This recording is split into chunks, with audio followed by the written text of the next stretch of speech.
bingelela umkhaya womculo uDloli nababa uMandela ngibingelela iPhC sekhaya isibingelelo makaDumiso Jesu Kristu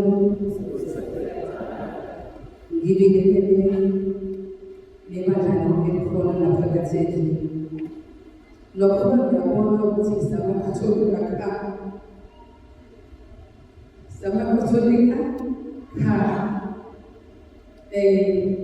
ya-understand nangoba ngikatholika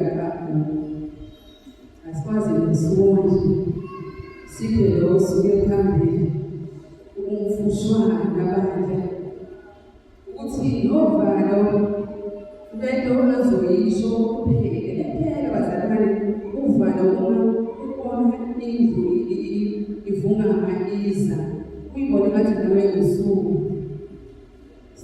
yabona manje ngohlangene bakho ukoleke mina bengihlangene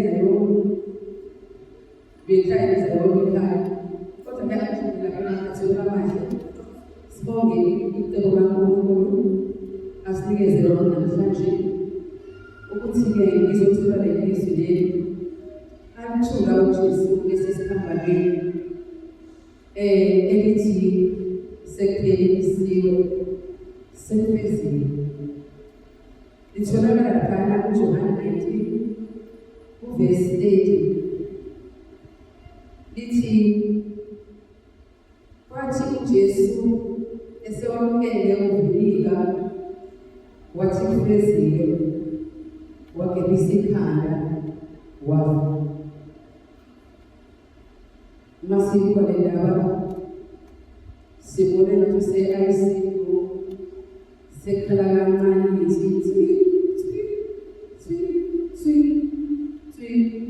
usethile okanye kufezile makufezile bazalwane usuke into isiqediwe isuke into isifinishiwe ngesingisi sakithi mase kuthiwa sekufezile yini lefeziwe siyabiza sonke bazalwane ngisho ukuthi ngiyazi yini efeziwe lana yathi uJesu ufezwe incebo kaNkulunkulu ufezwe impilo kaNkulunkulu siyakhumbula ukuthi emlethe emhlabeni impilo kaNkulunkulu kwawukuthi azosindisa umhlaba impilo kaNkulunkulu ukuthi asilande la sikhona ekujuleni ngoba uNkulunkulu wathumela ozakudethumela indodana yakhe ukuthi alandane nawe ekujuleni wasilanda-ke ngokwakhe uJesu wasithi kufezile encetsheni kaNkulunkulu ayelethile emhlabeni uJesu ipleni kwakuthi azosindisa uNkulunkulu yile ngizwi uJesu mhlasimbe ngiyacabanga siyadliza sonke ngibazalwane ovulele lithe azilinzi ngiyadliza ukuthi yini esifeziwe bakwenze njani uvule kuphi nendawo uJesu udlele uJesu udlula ekuzalweni kandlwana uyadlula mawabaze uzale kandlwane ngekukhathalisi lokwami ngishoyo uzalelwe esitebeleni senkomo uyahlupa lapho useyingane ezinga-2 years ukubukhela usefuna ukumbulala yaze ngayinhle impilo yalo muntu esimlandelayo esithi siyamlandela uyadlula lapho uJesu ufuna ukufeza injongo kaNkulunkulu athi umongamelikazi wami athi kodwa ngeke uze uyifeze injongo kaNkulunkulu uma uke waluzifocus uma nje ifocus iyakulahlekela awukwazi ukufeza injongo kaNkulunkulu ifocus ilahleka bazalwane uthi ubhekile kuyibona ukuthi engibhekile lapha ngalahlekwe ifocus ezinto ziza zizinhle mhlambe bakuthombe hey, yazi wena usuke ukuthi uyibone nawe ngathi usisikhulana. Lathi focus. Yabo sapheze ngoba umuntu ngokusibona nawe usumuntu. Okunye ifocus lahleka ukuthi mhlawumbe kube ukuhlupheka kuze ngamanye. Ugcine nawe uthi ngikhona. Hayi uzibone nawe ukuthi ngeke ngishiya lendaba. Ayikho nje lento engiyizayo. Angishiye ngibheke kwenye indawo uyilapho focus umuntu bese singawukela. Focus iyalahleka ekhaya lapho mina njengomuntu oshadileyo impela ukuthi ngiyovusa lawo saphela. Uyabona-ke uma usungene emzini abantu uzovusa. Mina ngathi ngiyavusa into indaba yami encane ngashada kukuhle ngomshado wami ngizovusa umuzi. Sathi siphela uDisemba uhamba bezabo. Sathi salindele wahamba usisi omncane. Sathi salindele wahamba usisi omdala. Sathi salindele wahamba umnyeni. Sathi salindele wahamba umamezala. Ngasala kodwa impela ukutheni ngiyovusa umuzi wakephi wakakhwela akuna futhi akuzange kubalula ngoba sikhona izinto khona isikhathi la uzothuka wena uthi wenza kahle. Khona isikhathi la bezofela ngamathe uthi kodwa noma bengenza kahle nje abenzanga kahle bheka isitha sakho wena. Isitha sakho bani? Isitha sakho bani? Ngiyakuza nje bazalwane isitha sakho nawe sikhona ubani? Usathane isitha sami nawe. Akusiye lo yakubiza ukuhluphayo isitha sakho. Akuyena lo makoti ukuhluphayo oyisitha sakho. Akuyena lo focus bazalwane. Asiluzi focus. Asibheke ngo esitheni sethu sitsheliwe embhalweni kwathi usathane namaqhinga. Kwathi indoda yamaqhinga uzoletha ifocus isabhekene nabantu.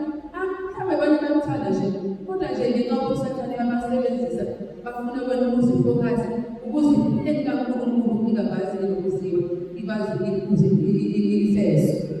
uJesu sibonile bazalwane uhambile indlela yokumphetha bamlukela naye umkhele wameva nje babaluleke kuye wameva bayelukule bakufaka ethi igazi kodwa bese sihamba laphana kayizile ifocus uthi baba uthithele ngoba babaza benzayo because iyazakala mina thina asiri nabantu silwalosa thakule thina asiri nabantu silwalosa. Focus bazalwane sibheke enye sishiye isitha sethu. uJesu akabheka nje naye babona bakuthala phambi emshaya abona bebenza ukuthi bakhona bakuthula wathi inkosi wena bakushone ubheke nje la sazi ukuba uthobile wathi uma ungena enkozweni wathi imagine uphethe iglasi yamanzi ubheke nje ifocus uzoza nenkozweni focus yakho uzokhuleka ukuthi uNkulunkulu akaze inhliziyo uzokhuleka ukuthi uNkulunkulu akusize. Anjena ke kwasuka ifocus yakhe sibheke kwabantu abanye ususubile emsebenzini kaNkulunkulu. Kulethela ngoNkulunkulu leyo. Akakulethela ngokuthi uzobheka abanye abantu. Sibheke bazalwane into ezosilandisa ngefocus. Mama ngibuka impilo kaJesu mhlawumbe ngomtshela ukuthi konke akaze ayiluze focus.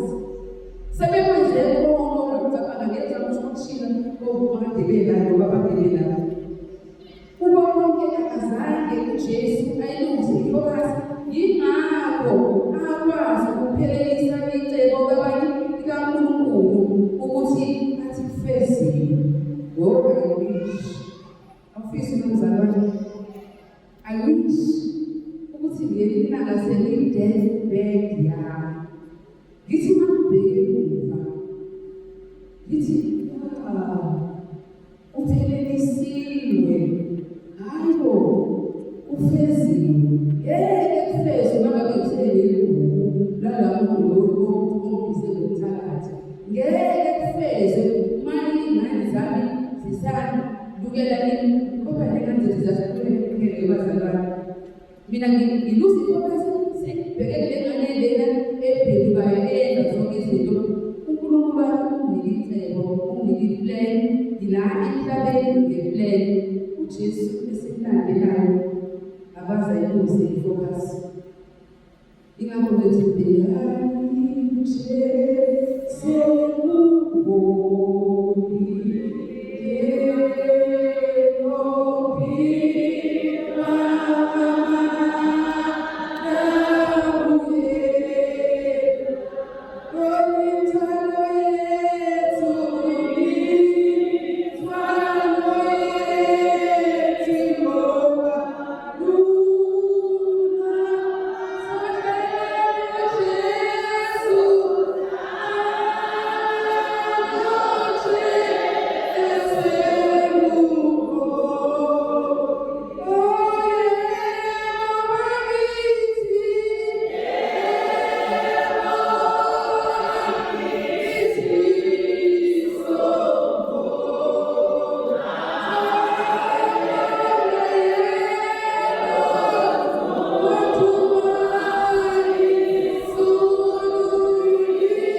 uJesu ngoba ngempela ngoba ngefocus akayiluzi ifocus isebenzile konke akayiluzi ifocus engakho ezobhekile ufeziwe khona lento elokhu ngilizwi engihluphayo engifuna mhlawumbe sihluphe sonke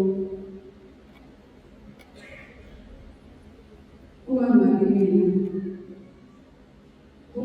mina ngithuka kungabi mina ngeziwa zonke izinto engayinokuya kulezi ezenziwa uJesu bese ngizifocus mina ngishiya konke mhlawumbe ngize ngishiye nebandla nje ekhatholi ngishiswe izinto nje ezingathi shu engizothi bazalwane umoya nje uyabusa uthi mangenzeka namhlanje ngilala ngisho mina nawe uma ngenzeka namhlanje silala ngaba sikuzana ifocus endleleni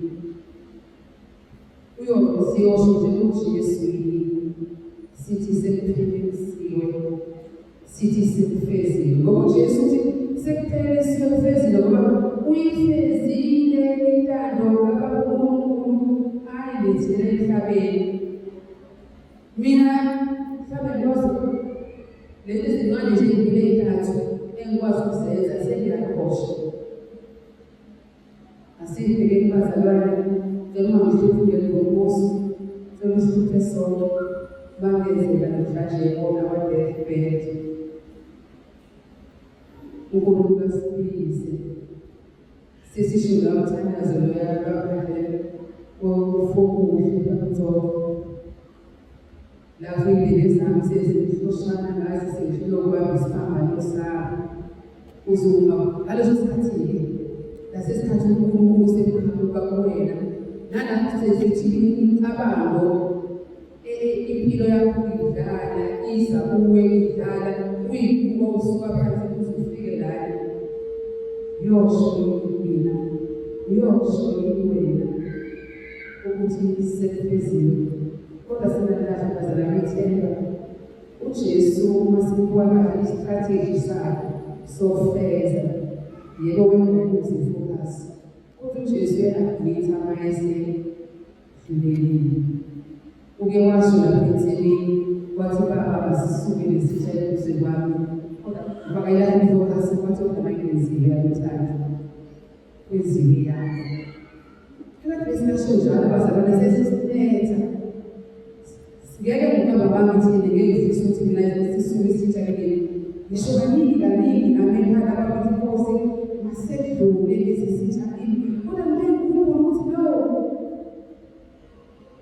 eyakithando magazini ngoba yena yonke into engilethile emhlabeni ngilethele emhlabeni uzokwenza ithando kaNkulunkulu asibonele uJesu ubile asibone bawo asikuze wamathathu endlini kodwa ubingawina badakala ngeyo esiyasuku siyabona laphayana entabeni kade fasting ngoba usathane uyabathanda lamakhoba lawa angazithembayo ukuthi bona hayi kade fastile namhlanje mina hayi ngizobala right ufikile la Jesu uTrista nje kumafika ngeke uJesu akuvuma wangena